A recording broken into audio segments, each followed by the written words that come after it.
시청자 여러분 안녕하세요. 해인학당 유순복입니다. 반갑습니다. 오늘은 손자병법 두 번째 시간으로 작전편 읽어보겠습니다. 손자는 이 작전편에서 실제로 전쟁을 수행하는데 막대한 비용이 드는 만큼 진정한 승리는 속전속결로 끝내서 국가의 희생과 전쟁 비용을 최소화해야 한다고 강조합니다. 아울러 가능한 한 적국의 국력과 체제를 온전히 보존한 채 흡수하는 것이 가장 이상적인 승리라고 주장하고 있어요.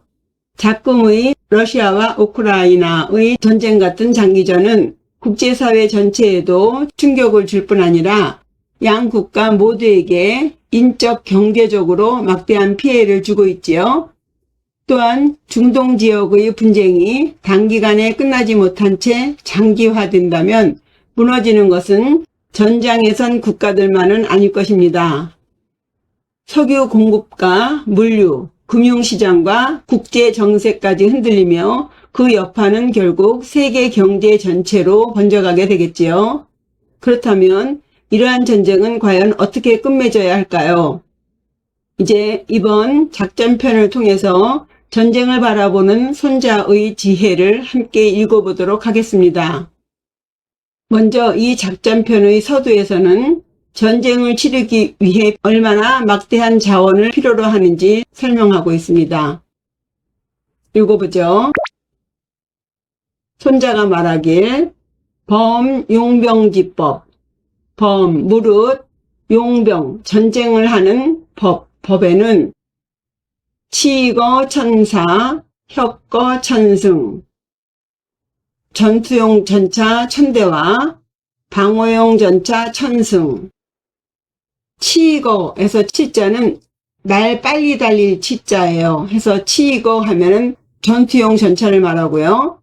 혁거는 가죽 혁자에 수레 거자 해서 가죽을 덮은 방어용 전차를 말해요. 그리고 천사의 사자는 말 4마리가 모는 수레를 사라고 합니다. 그래서 수레가 1000대가 되겠고요. 이 천승의 요 승자는 춘추전국 시대를 기준으로 해서 말 4마리가 끄는 수레 한 대에 전차를 모는 어자와 활을 쏘는 궁수, 그리고 가까운 근접 전투를 담당하는 창을 든 장군 3명이 수레에 타고요. 각 장군의 24명의 보병이 따릅니다. 그리고 이 1승의 의식주를 지원하는 인원이 25명이에요. 그래서 1승당 총 100명입니다. 그러니까 1000승이니까 10만 대군이 되겠죠. 그래서 치거 천사, 전투용 전차 1000대와 혁거 천승, 가죽을 덮은 방어용 전차 1000승, 대갑 10만, 두를 때 갑옷을 입은 병사가 10만 명, 천리 궤양, 천리까지 보낼 수 있는 양식. 즉, 요 첫 번째 문장은 병력과 장비, 식량과 보급 등 물리적인 전쟁 자원을 설명하고 있어요. 내외 지비, 국내 안팎의 지출과 빈객지용, 외교상 발생하는 외교사절 접대비용, 교칠지제, 악교와 오칠 등 수리나 보수에 쓰는 재료와 거갑지봉, 수레와 갑옷을 유지 혹은 보수하는 비용 등. 일비천금, 연후, 매일매일 사용되는 천금의 돈, 천금의 비용이 갖추어진 연후에야 10만지사 거의, 10만의 군사들, 10만 대군이 거의 일어날 것이다. 일비천금, 단순히 군량미나 무기값만이 아니라 그 외에 전쟁이 계속되는 동안 백성들이 농사와 생업에 종사하지 못함으로써 발생하는 국가 전체의 경제적 손실까지 포함하는 말이지요. 즉 하루에도 천금이 소모될 만큼 나라의 재정과 민생을 크게 소모시키는 막대한 비용이 갖추어지고 나서야 전쟁을 감당할 수 있다고 말합니다.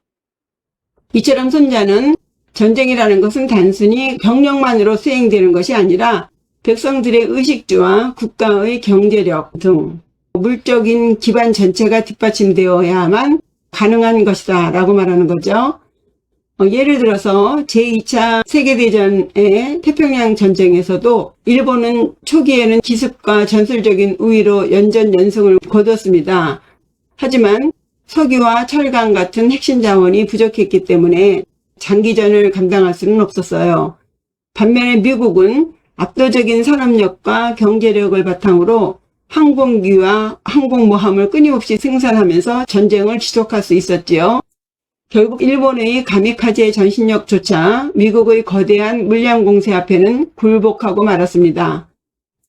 이는 손자가 말한 대군을 움직이기 위해서는 막대한 재정과 자원이 필요하다는 원칙이 그대로 적용된 사례라고 할 수 있겠어요. 그러니 이처럼 천문학적인 비용이 들어가는 전쟁을 감정이나 의지만으로 끌고 갈 수는 없겠지요. 전쟁의 목적이 무엇이든 일단 전쟁을 시작했다면 어떤 정신으로 임해야 하며 또 어떤 방식으로 치러야 하는가. 이제 손자의 다음 말을 읽어보겠습니다. 병귀승 불귀구. 전쟁은 승리가 중요한 것이니 오래 끄는 것은 바람직하지 않다. 전쟁의 목적은 어디까지나 승리에 있지요. 하지만 전쟁이 장기전에 빠지게 되면 설령 이긴다 하더라도 큰 상처만 남게 됩니다. 현대의 사례를 들자면 러시아와 우크라이나의 전쟁 역시 장기전에 빠져들면서 양측 모두 큰 소모를 겪고 있습니다. 전쟁이 길어질수록 경제와 산업은 흔들리고 국민의 삶 또한 점점 피폐해지게 되지요. 미국과 이란의 갈등에서도 이러한 원리를 엿볼 수 있는데요. 사실 미국은 이라크와 아프가니스탄 전쟁에서 군사적으로는 승리했지만 그 대가는 결코 가볍지 않았습니다. 막대한 전쟁 비용과 오랜 파병으로 인해서 국가 재정은 큰 부담을 떠안지 않을 수 없었고 국민들의 전쟁 피로감 또한 극심했지요. 결국 승리는 얻었지만 너무 많은 비용과 희생을 치른 탓에 그 승리조차 완전한 승리처럼 보이지 않았습니다. 그래서 미국은 세계 최강의 군사력을 가지고 있지만 중동에서 끝없는 장기전에 빠지는 것을 매우 경계하고 있습니다. 전쟁이 길어질수록 경제는 흔들리고 국민의 피로는 커지며 나아가 국제 여론과 동맹 관계까지 흔들릴 수 있기 때문에 전면전보다는 제한적인 타격이나 경제 제재 또는 정보전 그리고 압도적인 억지력을 통해서 효율적으로 우위를 확보하려는 전략을 사용하고 있지요. 그러나 현실의 전쟁은 언제나 계산대로만 흘러가지는 않잖아요. 작은 충돌 하나가 예상치 못한 확전으로 이어지기도 하고 또 한 번 시작된 대립은 쉽게 끝나지도 않습니다. 미국은 이란과의 협상이 이루어지지 않는다면 이란에 남는 것은 없을 것이다 라고 말했죠. 손자는 전쟁을 단순히 상대를 파괴하는 방식으로만 해결해서는 안 된다고 말하고 있어요. 가능한 한 적의 힘과 질서를 보존하면서 최소한의 희생으로 승리를 얻는 것을 가장 높은 전략으로 보았습니다. 다음 기절 보시죠. 전국 위상, 파국 차지. 적국을 온전하게 보존하는 것이 최상이며 적국을 파괴하는 것은 그 다음이다. 전군 위상, 파군 차지. 적군을 온전하게 보존하는 것이 최상이며 적군을 괴멸시키는 것은 그 다음이다. 왜 그럴까요? 손자에게 전쟁의 목적은 파괴 자체가 아니었습니다.